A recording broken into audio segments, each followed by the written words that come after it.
I'd like to welcome you to the Onalaska Alliance monthly community meeting. This is a bit of a special meeting tonight. It's the Lewis County Candidate Forum. But we have monthly meetings the first Tuesday of every month at the Onalaska Community Youth Center, which is at 233 Central Avenue, and you're all welcome to attend. If you would like more information about our organization, we have a website, onalaskaalliance.org. Well, let's go ahead and get started. We're going to start off with introductions. Each candidate will introduce themselves, and then I will ask each candidate 2 questions. And if we have time, because this is a 1 hour, we're doing a 1 hour format. If we have time, we're going to do the questions from the audience that were written down. So let's go ahead and get started. Our first candidate, we're going to start with the auditor's office. And our first one is Jennifer Slint.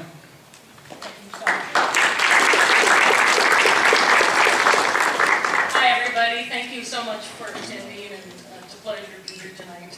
Let me tell you a little bit about myself. I was born in Centralia. My family has been in Napa Vines since 1912.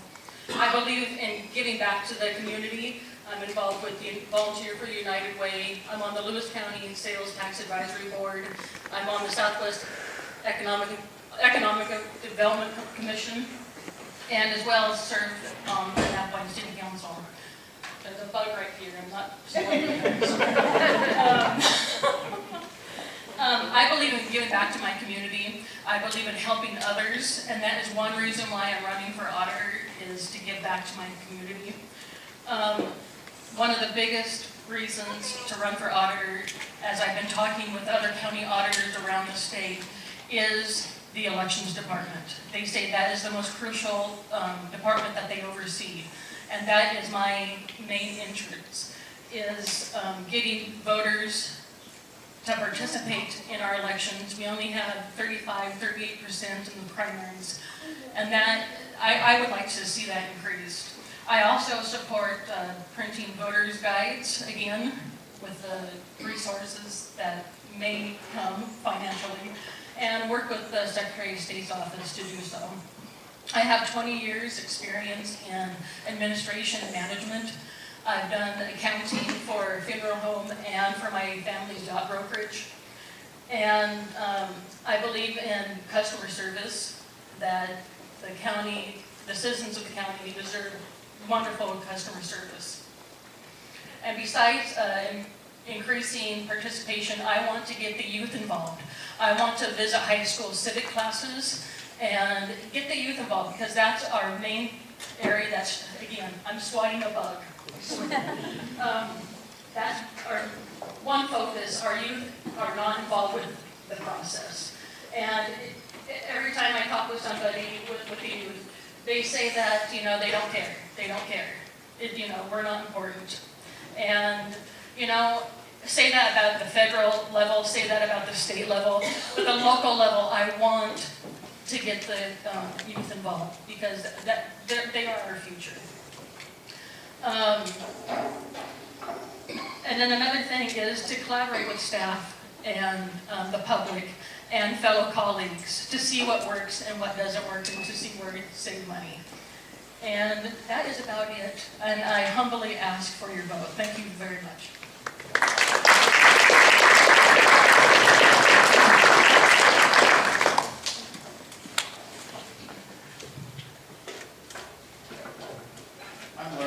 And I'm a candidate for Lewis County Auditor. I've served as the County Auditor's Chief Accountant for the past 25 years. I've taught at Centralia College for the past 37, teaching Taekwondo in the evenings. I'm a 4th generation Lewis County native, growing up on the family farm on the Cowlitz River. After graduation from Toledo High School, I joined the U.S. Navy and served 2 tours in Vietnam. I returned home to go to Centralia College and off to WSU in a bachelor's degree in wildlife biology. I've worked in the timber industry, from setting chokers to being a wildlife and fishery biologist. With the downturn in the timber products industry, I found myself back at Centralia College, this time studying accounting and business. Then to St. Martin's, my 2nd bachelor's degree, this time in accounting. I'm a certified public accountant. I've worked as a CPA in the CPA firm and the Washington State Auditor's Office, auditing state agencies and local governments, before being hired away in 1989 by Gary Zandell to serve as the county auditor's chief accountant and CFO for the county. As a CFO, my conservative and prudent management, working with our county commissioners, enabled us to weather at least 2 financial storms, Desert Storm and more recently the Great Recession. Today, we're in a far better financial position than other counties our size in the state. I've also received national awards for excellence in financial reporting from the Government Finance Officers Association of the United States and Canada.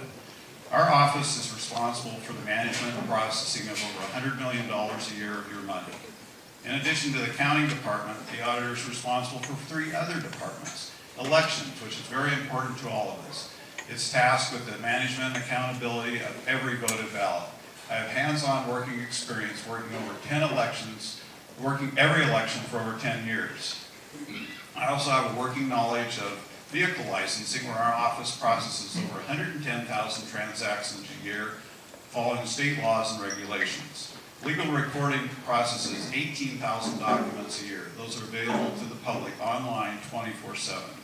My goal is to be your next county auditor. I am endorsed by the current and 2 former secretaries of state, Kim Wyman, Sam Reed, and Ralph Monroe, as well as the Washington State Farm Bureau. I also have bipartisan support from 12 current and former county commissioners, 3 sheriffs, our current auditor, treasurer, prosecutor, and clerk. I will ensure that the auditor's office is in compliance with all laws and regulations, just like I've done in the accounting department for 25 years. I will continue to bring my management skills, work ethic, and commitment that I've brought as a CFO to the county for the past 25 years. I am uniquely qualified to be your next county auditor.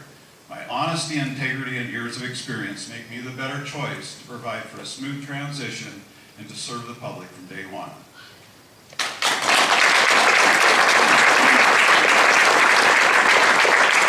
Next is our 2 candidates for assessor. Candy Hallam.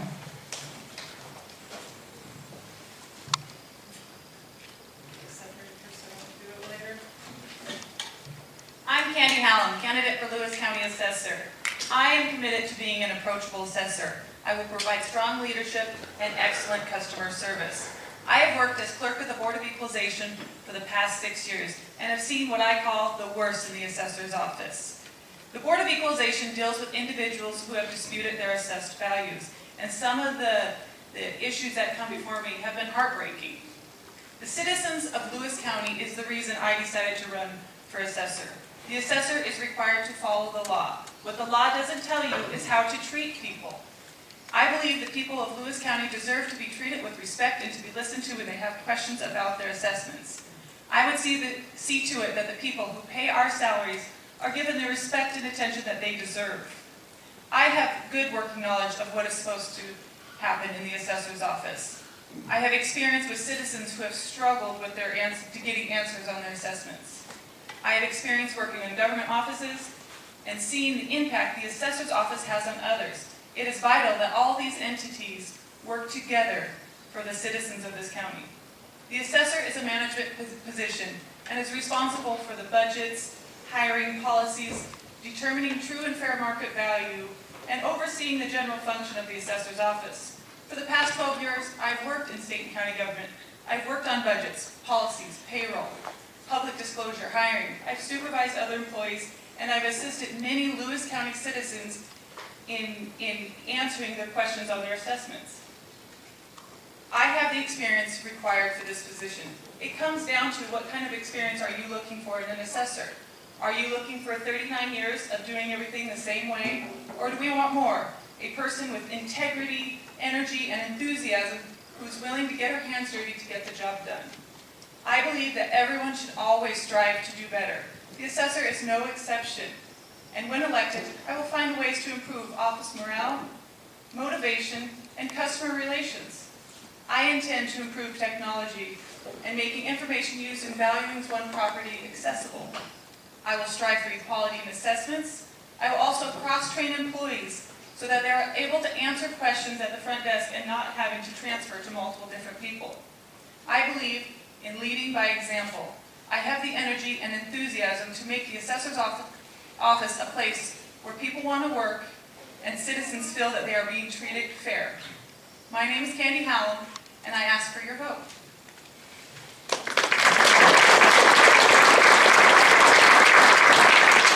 Good evening.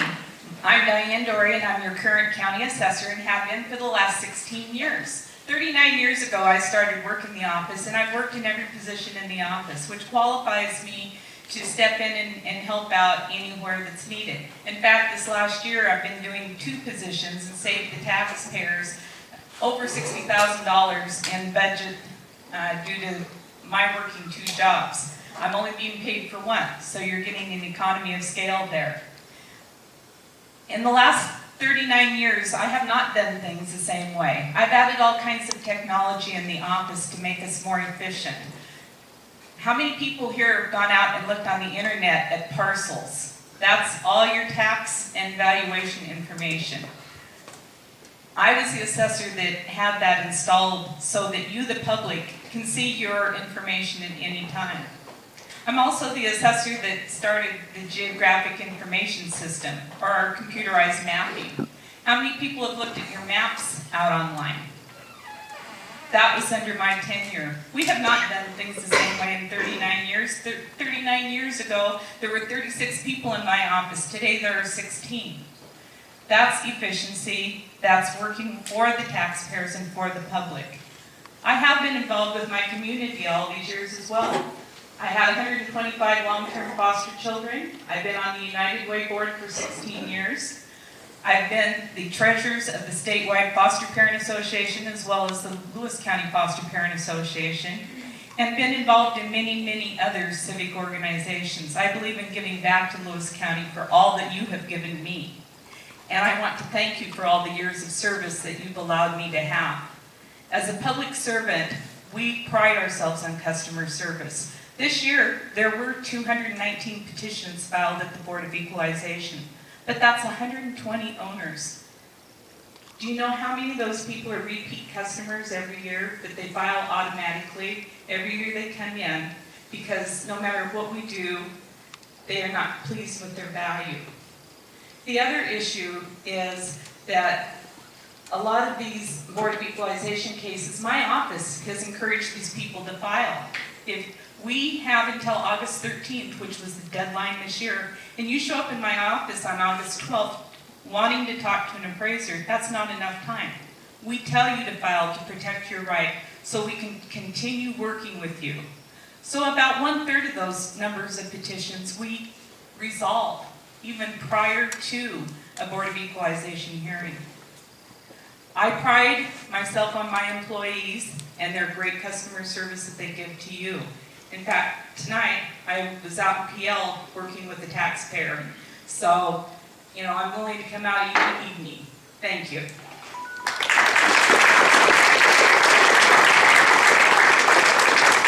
Our next 2 candidates are for the County Board of Commissioners, District 3.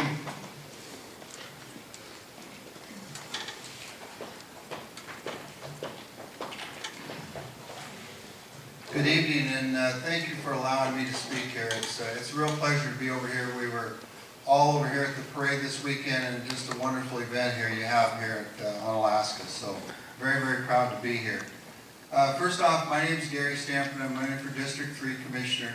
And a little bit about myself. I've lived in Mossy Rock. I lived in the county my entire life in Mossy Rock. I graduated from there, and I'm the current administrator, principal at White Pass Junior Senior High. And as county commissioner, of course, you're fiscally responsible for the budget, obviously. Also, you promote job growth.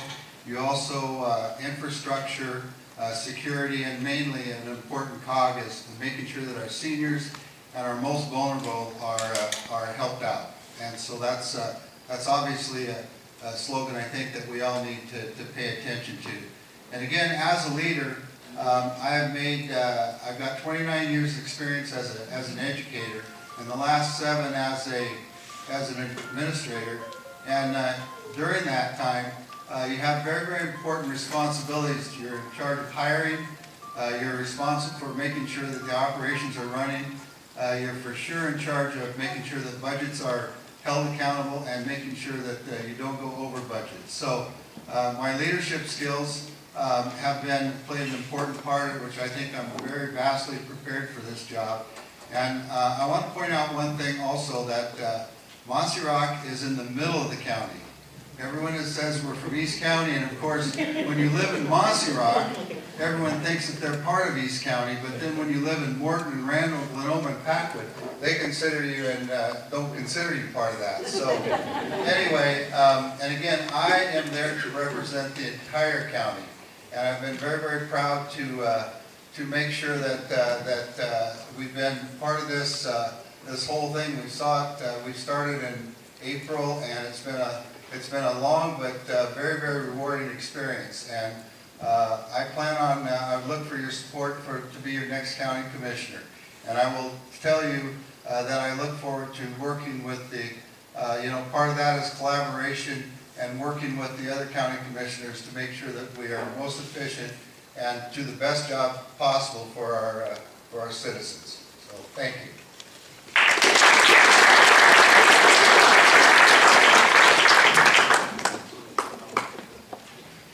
I'll introduce Rich. I want to thank the Alliance for the invitation tonight. All of us are here and done this many times, and I hope that what we have to say isn't too redundant. My name is Rich Bainbridge, running for District 3 County Commissioner. I'll give a brief background of myself and my experience. I actually originally from Clark County. Went to school down there, worked on the docks during my college days, went to Clark College and then WSU. The WSU days were interrupted by active duty, and as soon as I got out of school, I was hired by USDA. Back then it was Soil Conservation Service, and since then its name changed to Natural Resources Conservation Service. And through that time there, I had moved quite a bit, but ended up as got promoted to district conservationist here in Lewis County, which is a great spot to be. There's a lot going on in Lewis County. It's a big county, a lot of resources, and fortunately, the agency that I worked for had a lot to do with that. We had a lot of stream bank protection jobs that we did. We did a lot of wetland determinations. We helped with forestry. All of this was with the Lewis County Conservation District. So they are an entity of state government, and what we could do hand in hand with the federal side, really through all of it, got a lot accomplished on the ground. You might be familiar with the Fred Meyer Complex. That was an example of working with the Port of Chehalis, where wetland determination was done that actually allowed Fred Meyer to go in there. It was things like that that no one person can take advantage of or claim credit for, but you kind of need teamwork on any of these things that are going to occur that really matter. But we had several things like that. Even I see a friend of mine in the crowd tonight, a reminder of Carlisle Lake Restoration. Ron Pine here was the instrumental Department of Ecology. Again, hand in hand, we got the lake restored, and it gave the Alliance an opportunity to carry on, which they're doing a great job at this time. So it's things like that. I think that you need to be focused on what can we do. Forget about your own personal goals maybe, but see what you can do as a group. I know that if I was going to summarize who I am and where I come from, at least my approach to everything, I believe that we're overregulated. I believe that there's a lot of things you could do even with county level, even though it's not your permit. I think that we can, there's a lot of things we can do. So I would approach it from there, and I want to thank you again. Thank you. Our next two candidates are for the County Sheriff's Office.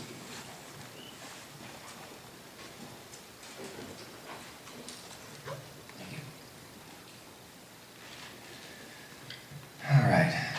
Well, I'm Brian Green, and I'm one of your neighbors here in Onalaska. I'm not from here. I'm a transplant. I've been living here about 8 years. Live up there on Burchett Road. I love it here. it's beautiful. I moved out here to live the country life, and we have our little hobby farm up there. And so I'm running for sheriff of this county. I don't think anyone should run opposed, even the man as fine as this gentleman here. And I think this is a very important race, and I think that this county does deserve a choice, and it deserves a constitutional choice. It's about high time that we had a constitutional sheriff in this county and throughout this nation. We need to get back to our Constitution. I believe this is the most conservative county in the entire state. And if we want to keep that conservative county, I believe we need to get back to our Constitution. We need to get back to the values that built this country and built this county. Anyway, so that's what I'm running on, as a strict constitutionalist for sheriff, which means if anyone knows, Article 1, Section 1 of the Washington State Constitution says that governments are formed to maintain and protect your individual rights. That doesn't mean we go out and abuse your individual rights to help the collective and then say that's helping everyone's rights. That's exactly backwards. So, let's see. Something that I'm running on here that's a big deal to me is gun laws. Now, I know we've got these bills coming up about registration or not registering and all this other stuff. Now, I don't know how much you know about the law or the Constitution. The Constitution forbids what is called bills of attainder. They are not allowed to even make these laws. Look it up yourself. It's Article 1, Section 9 and 10 of the United States Constitution, and it is Article 1, Section 23 of the Washington State Constitution. They cannot predispose your guilt, and they cannot just take your stuff without trial, period.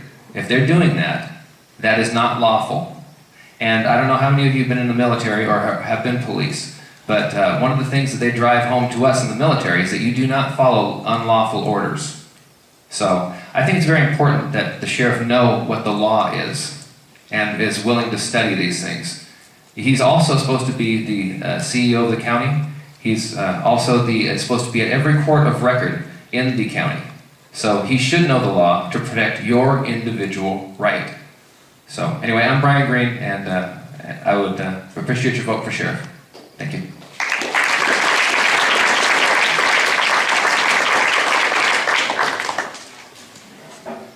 Well, good evening. My name is Rob Snoz, and I am running for Lewis County Sheriff. I've been with the Sheriff's Office for almost 20 years. I've been in law enforcement for over 24 years.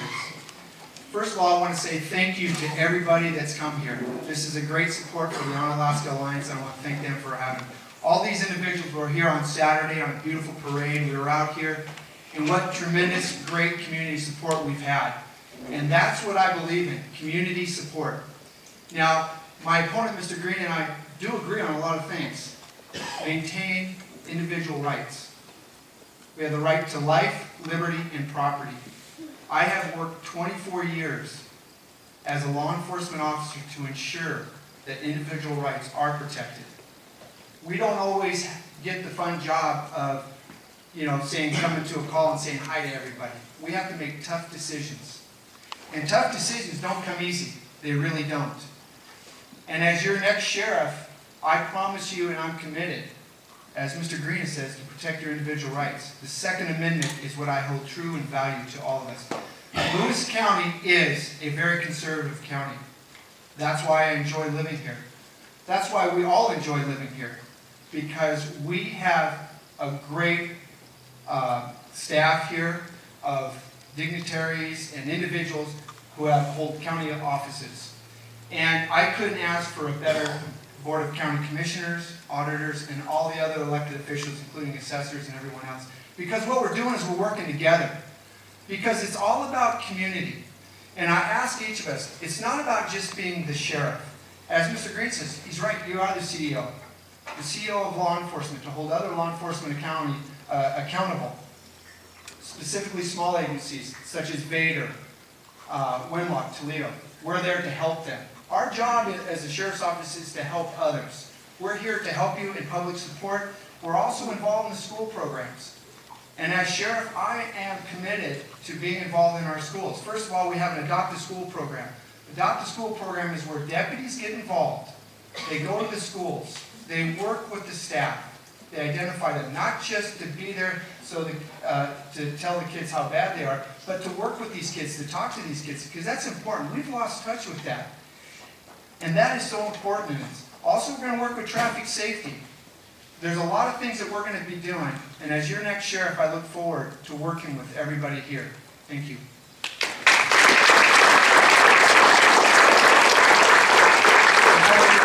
Question period. I'm going to ask each candidate 2 questions, and they'll have a minute and 30 seconds to answer that question. I'm going to start with the auditor, with Jennifer. What can the auditor's office do to help educate the public about candidates and issues on the ballot? Well, this is one thing that I was talking about earlier. Yes, the voter's guide is online, but as I've been traveling around the county talking with voters, a lot of people still do not have internet access. They don't have computers, and I'm hearing from a lot of seniors who do not like to use the computer, that they get their information from the Chronicle. And I don't mean any disrespect from the Chronicle, but it's time for Lewis County to start printing a voter's guide again, and to get the voters well informed about the issues and the candidates. And also, as auditor, I would like to do outreaches with organizations during election time to help answer any questions that any voter may have.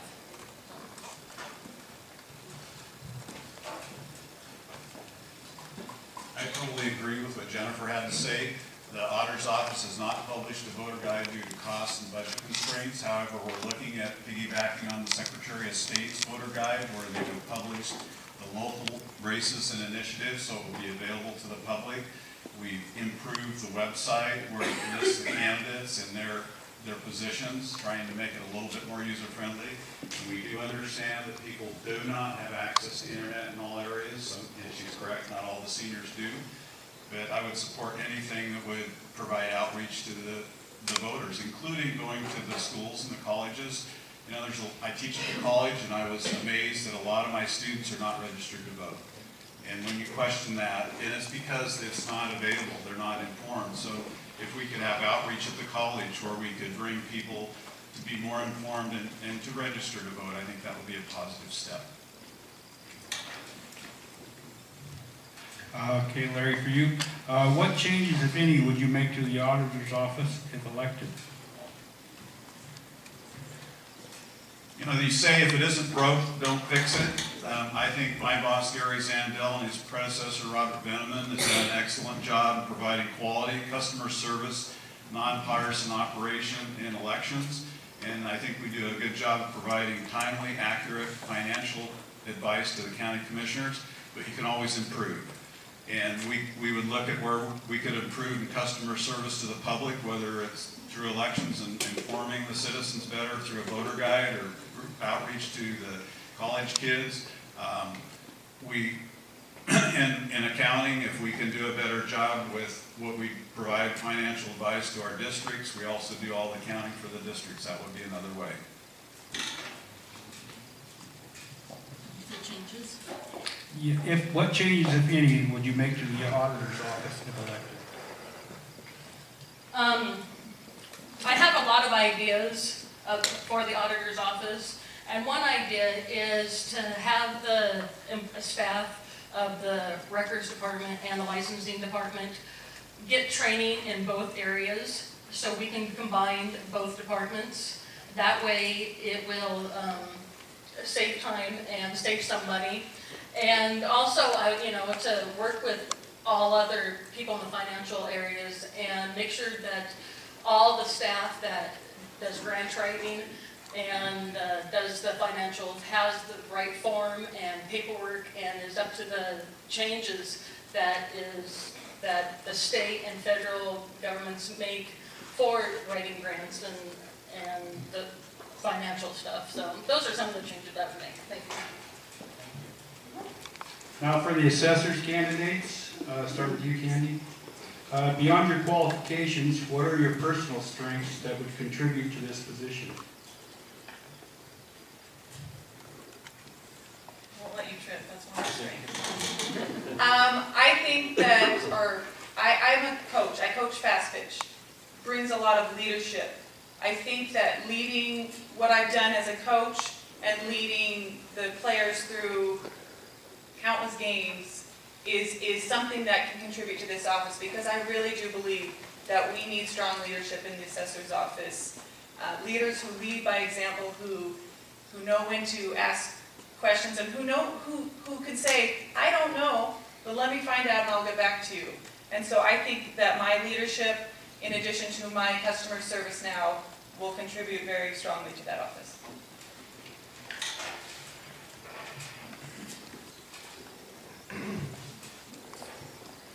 He's bound to be determined to step on that cord for us. What do I provide? I provide quality leadership. Candy's right. It takes a leader to run that office. And I have led that office for the last 16 years. I've also been put in leadership position in my Assessors Association. In fact, I did all the chairs 7 years ago, and my fellow assessors have enough confidence in me to put me through the chairs again. I've been secretary-treasurer last year. This year I'm vice president. And this coming year, if re-elected, I will be president of that association again. I've been the president of United Way. I have been the treasurer for statewide and local foster parent associations. I've demonstrated my leadership to many other organizations who strongly recommend me for these positions. So I think my role as a foster parent taught me more about people than anything else I've done in my whole life. Not only did I deal with children, but I dealt with their parents and other people in the organization. And having to deal with all of the different folks that are involved in that process, you learn a lot about yourself. For you, Diane, what would you lobby to change about the property appraisal system? I've gone to Olympia a lot and lobbied. In fact, this year, for the 11th year, I went to Olympia and got the law changed. There was a silly little law called open space timber that was identical to designated forest land.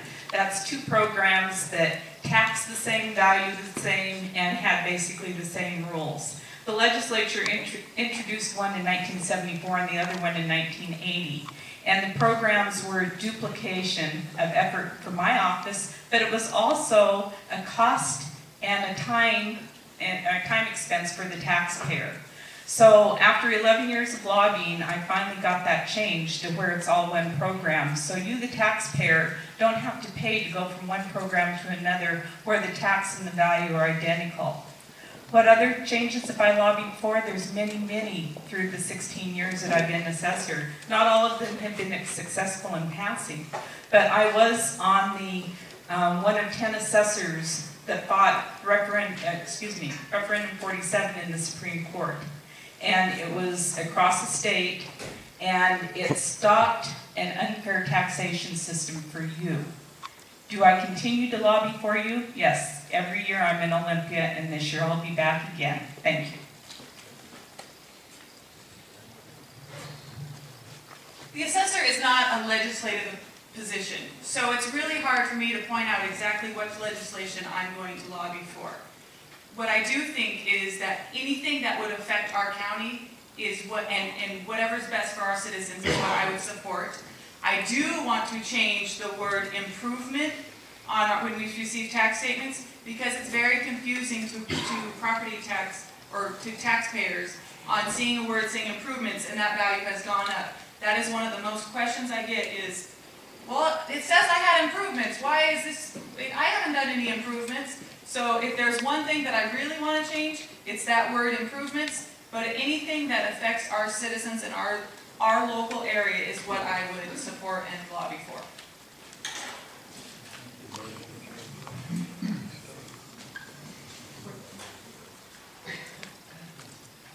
Next questions are for our commissioner candidates. For Gary. What should the county budget emphasize? Please name a specific item you would cut, add, decrease, or increase, and why. Specific item you would cut, add, decrease, or increase or decline? Well, for one thing, I will tell you right now, I would be opposed to putting any budgets at this point in time. First off, there's laws that prevent you from doing that. And if there was, probably law enforcement obviously is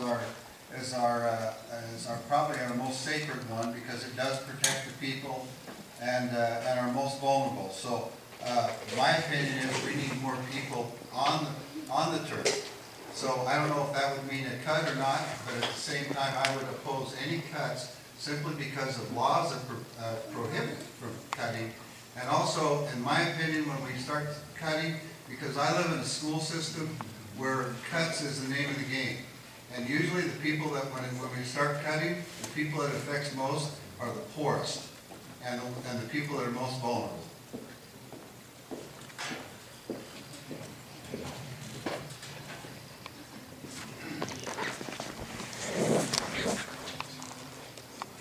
That is a hard question for particular people that haven't been a commissioner before. But as a taxpayer, you can look around and you can see some things and you can talk to people. And you can also see which divisions are really doing a good job. Without singling out anybody, I think the sheriff's office has done well. I think Gary Zandel has done a great job in his office. And I really don't have any criticism of the others. I don't know them that well. It wouldn't be fair to say that. But I'm not against cuts. I think everybody can stand a small cut. I know that the county has some funds that they really are locked into. They can't do anything, but there are discretionary funds. And I think those have to really be looked at. I would like to see the reserve fund go up. I'm kind of alarmed at the way it's taken a dive. My question would be, for all of the private timberland that's being cut these days, I would expect the reserve fund to go up. I'd be interested to know, why isn't it? It's actually on a decline right now, and I'm concerned about that as a fiscal conservative. I think that that's a responsibility of the county commissioner, and to the best of my ability, I would be looking at that. Thank you. For you, Rich, what policy changes or investments are necessary to encourage broader employment in rural areas of our county? That's a common question we get as we're going off, and particularly in District 3. There's a lot of tough neighborhoods. We'll be knocking on doors, and you'll see areas where about every other house, foreclosure, for rent, for sale. And a lot of the people are saying that we do talk to says, you know, we would love to stay here if we could find meaningful work. And I know that we have the opportunity here. It's a good point. If Cowlitz County and Thurston County are growing, why can't we? And that's a question I keep asking. I do need to know more about that. But I think that you've got good ports, you've got I-5, you've got 603, you've got 12, 508, and all kinds of opportunity here. And I think that should be capitalized on. I would approach it like the county should not be the problem. The county should be facilitating wherever possible to do more in that area. Thank you.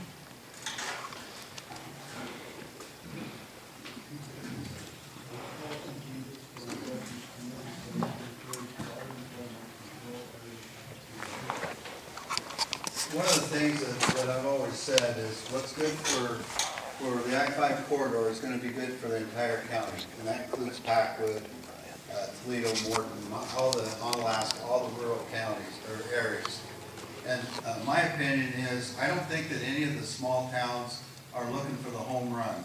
I know that there's certain areas of the county that we need probably communication, as we talk about infrastructure, those types of things. But I think at the same time, you take a look at Onalaska, what the Alliance is doing. Going out there, they were not waiting around for people to give them a handout, as is Morton's trying to do. There's always ways of going out because we're very, very proud people. And the Alliance is scrapping for dollars and cents. But whenever we're investing money, whatever the amount that we're putting into it, we're getting back double, because usually it's volunteer people trying to do positive things for the schools. And again, in my opinion, I think that probably we're going to have to keep working hard and making sure, and whenever we get an opportunity, as county commissioners, you promote business, and we're going to continue to do that. We're going to work hard to accomplish those goals. Paul, before you go on, let me just say, if you have some questions, just pass them to the aisles. We'll pick them up, and as time permits, we'll ask a few more when they're done. Our next two questions are for our sheriff candidate, Sergeant Ryan. If elected, how will you and your deputies bridge relationships between the department and the citizens of the county in order to accomplish your overall goals? A couple of ways. One is I'd like to bring back a strong sheriff's posse to the county. It's constitutional, and it's the thing to do. The second is well, first I thought that it would be a good idea to put cameras on deputies, but that hasn't worked out so well across the nation. What seems to work out better is citizens kind of watching over the police, like peaceful streets and stuff like that. And I think that I would encourage our citizens to get involved with that type of thing, and make sure that the sheriff's department is open. You know, so people can come in and voice their opinions, or not their opinions, but their problems, and you know, things like that. It should be open, and there shouldn't be a whole bunch of secrets involved in law enforcement. You know, except for the obvious things. You know, so.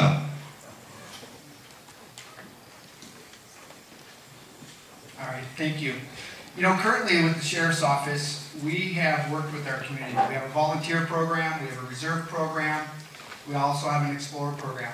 And we're working directly with our communities because, you know, first of all, we're part of the communities. We encourage our deputies to participate in being coaches, leaders in our community, because that's what we all are. Deputy sheriffs should be leaders in their community. I agree with Mr. Green on a lot of things. You know, the citizens too. You know, we talked about the camera issue. We are looking at a camera issue and deciding if this is something that's viable. Because not only is it transparency for the sheriff's office, but it's also transparency for the individuals. But when it comes to the community, we're going to continue with what we are doing. We're going to be in the schools, the Adopt a School program. We're going to continue to be in programs. One thing that I want to continue to do is be involved in all our communities when it comes to these parades, being out there with these people. Going out there doing neighborhood watch programs. Those are the things that we need to do to stay in touch with our community. And we're going to continue to be a viable source for the community out there. Thank you.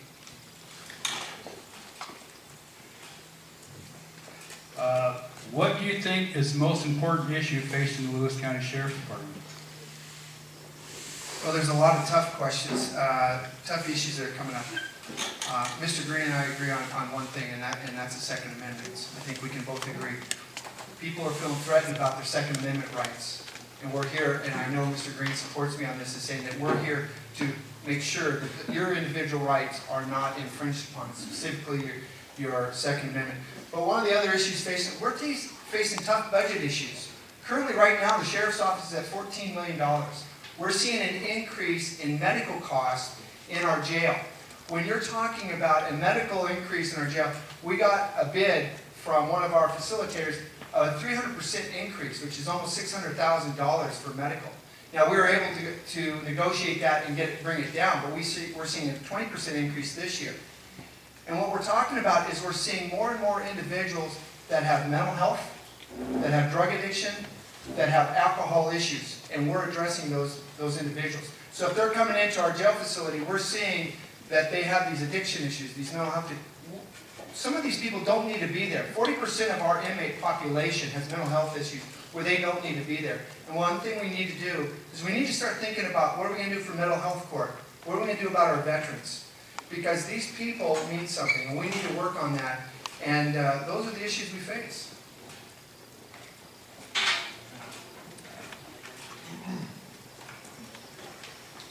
Well, obviously the Second Amendment issue is a big deal, and that's a huge deal for me.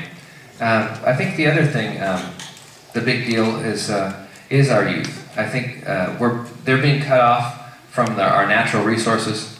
You know, when we were younger, we used to be able to go out and do all kinds of things out in the woods, 4-by and fish and hunt and do all that stuff. Those are being closed off. And what's coming in seems to be drugs. And I don't believe that policing is correct in the way it treats the drug problem. I think the drug war is a big loser, and that's been proven time and again. I do believe that you need to take and when they get people in the jailhouse, they need to take a special look at people that are drug addicted and maybe help those people. But the big issue is 90% or 90+ of all drugs that come into this country or are sold in this country come from outside of this country. So they have to come from somewhere. And to stop that, I think would get rid of some of this, and to keep opportunities open for our youth. Also, prescription drugs are at an epidemic level, and I think that the doctors need to be addressed. I know that's taboo to say that, but they're over-prescribing drugs, obviously. And not that I think you need to go and arrest all the doctors, but there needs to be a handle brought onto these things. I think you need to attack a problem right at its source. Thank you.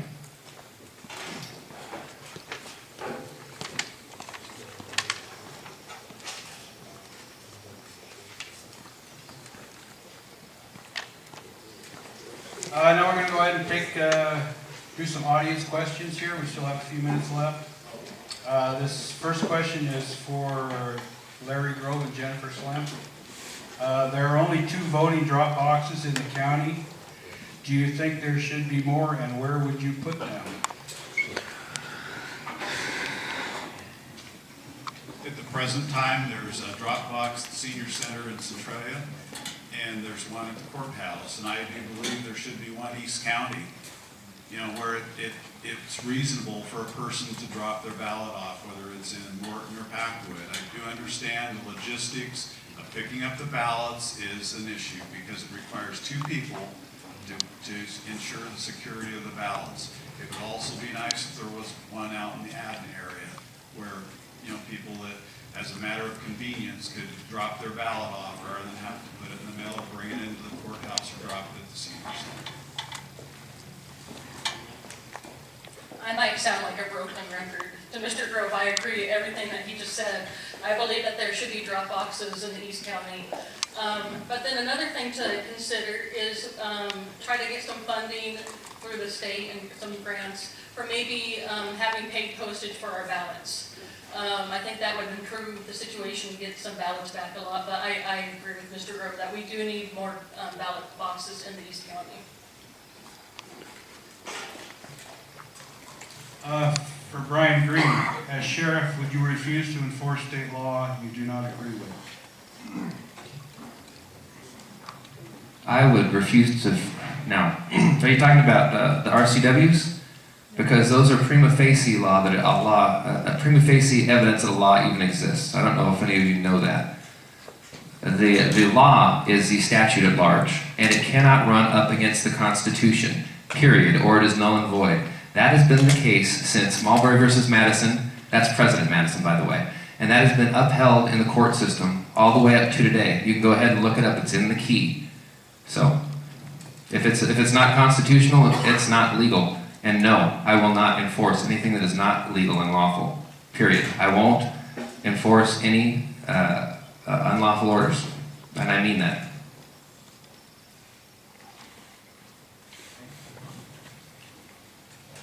This next question is for both sheriff candidates. Will you sign off on Class 3 NFA items? Suppressors, short barrel rifles.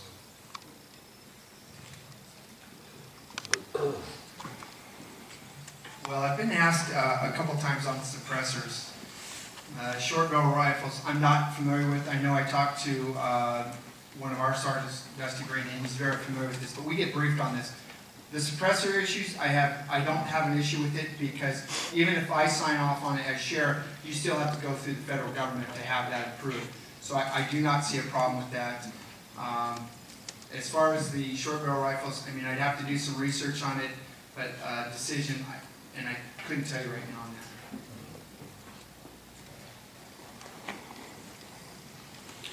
on that. it's your right to have suppressors. The checks are extensive that you have to go through to get a suppressor in this nation.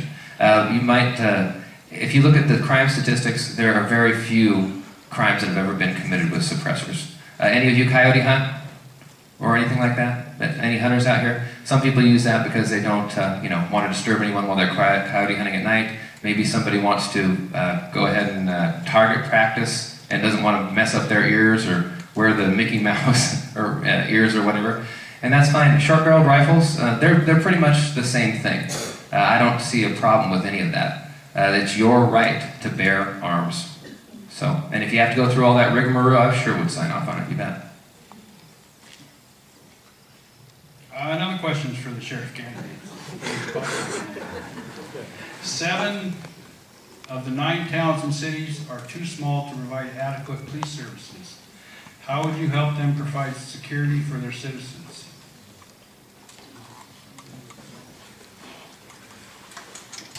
I think, as I said before, a strong sheriff's posse would be the way to go. The Constitution and the RCW say that the sheriff's in charge of the posse comitatus, so he can, basically at all arrest, and he can call up the posse anywhere. And I think there's plenty of qualified people, and there's a new era of volunteerism seems to be going around. People are interested in doing this kind of stuff, volunteering and becoming a part of their own policing. So that's what I would do. I would encourage the citizenry to get involved with it. So. Well, I wish that answer or the question was that easy, because it really isn't, because you have a lot of small agencies that are facing tough financial times. And as communities, they want to hold on to that personal law enforcement because they get that personal feeling that I'm being taken care of. As a sheriff's office, we do a contract with the city of Vader. Because of their finances, they've contracted with us.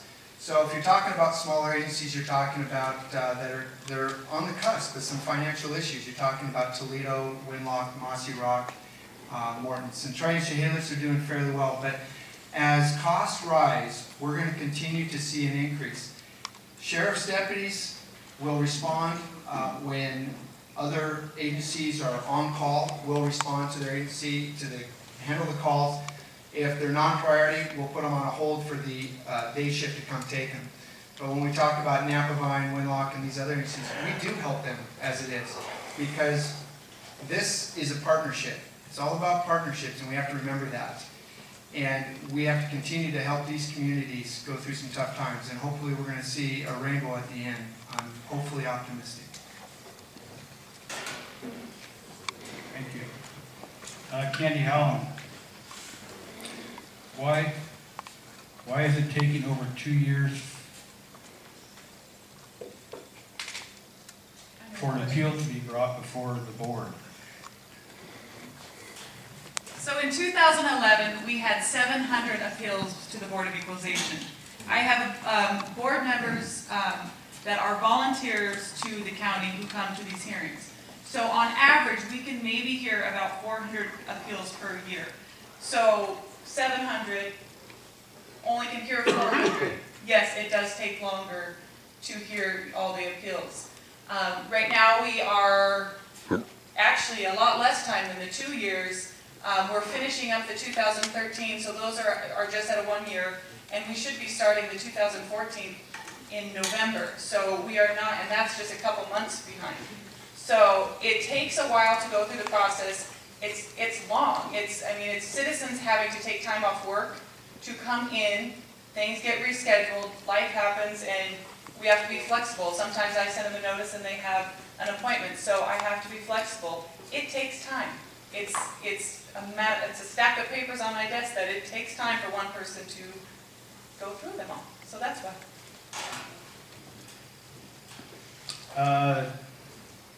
I think this has kind of been answered, but I'll ask it again. This is for Diane and Candy. What are your qualifications to be assessor?